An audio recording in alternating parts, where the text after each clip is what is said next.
આપણે ટેબલ પર શું ગોઠવ્યું છે? કઈ બીજી એબીસીડી. ચલો, પહેલી એબીસીડી માં 4 નંબરનો અક્ષર કયો છે?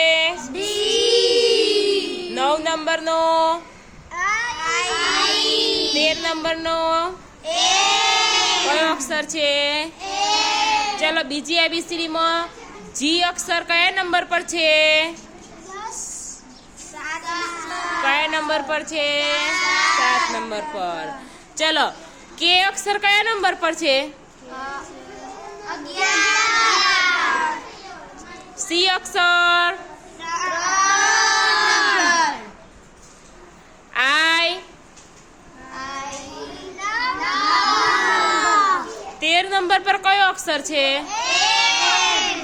ચલો, 2 નંબર પર